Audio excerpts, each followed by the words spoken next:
Well, certainly business improvement. We're all feeling the effect wherever we are in business in terms of this digital wave, where the customers have now become very eloquent. They have very high expectations, and those expectations continue to evolve.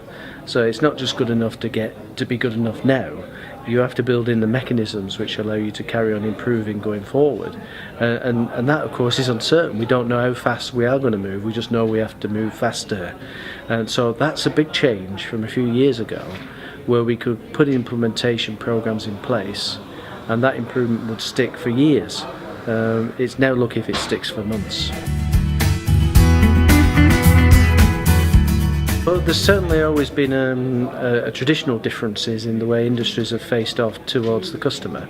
So if we think sort of classically, the retail industries, particularly retail fashion, have always been much closer to the customer and the sensitivity towards that in terms of trends and changes and so on. The other end of the spectrum would probably be the public sector, which have tended to be immune from the customer because they're being driven really by budgets and allocation of budgets from central authorities. But what we're seeing now is that any business that has a customer, if you think about that, every business has a customer, a need to embrace these newer approaches where we're extending out our traditional ways of doing things around business improvement, those Lean and Six Sigma approaches, to go outside in, to become certainly much more customer centric. And with that idea of customer experience management, understanding that the customer experience isn't just bounded by the organisation anymore. So you're going back to your question in terms of public sector and banking and so on. I would say banking is moving faster than public sector. Of necessity, it needs to. The customers are more immediate and they'll vote with their feet.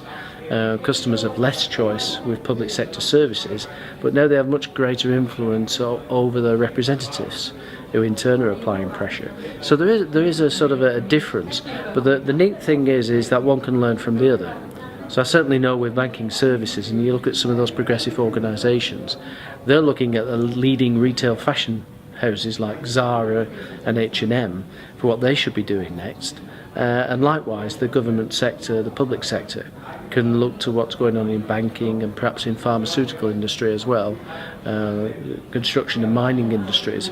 We can all transfer those ideas across those industries, because at the end of the day, if we're focused on a successful customer outcome and we're aligning everything we're doing to that, then logically we can take some of those improvement ideas and place them across all those different industries. I think that again, the thing that comes across, and we have to remind ourselves that this is like a moving feast, and somebody sets a benchmark, and then you're judging people against the benchmark. And what I've noticed is a sort of a crispness in presentation this year.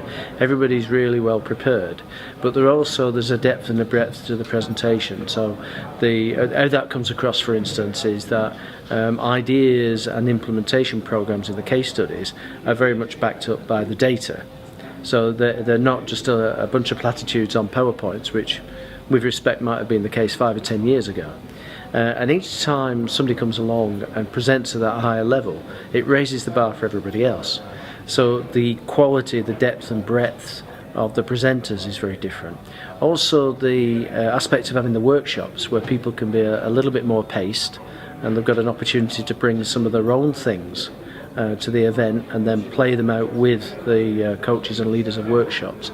Again, that's a terrific opportunity to learn in a very short space of time and go away with some good content that you can deploy straight away.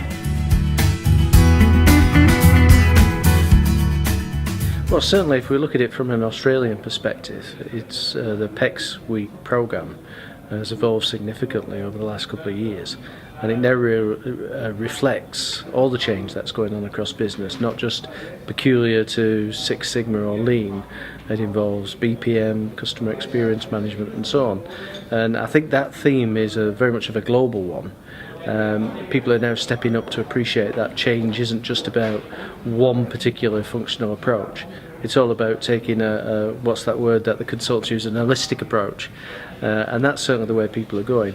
My involvement from a sort of PEX Week point of view, both involved in the US, the UK and Singapore, is it's almost like an annual circuit, and one sort of lends itself to the next.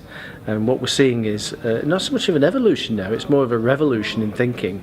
And the people who are actually presenting, the people who are bringing case studies and the workshops are at a significantly higher level than they were certainly 5 years ago, as far as I can remember.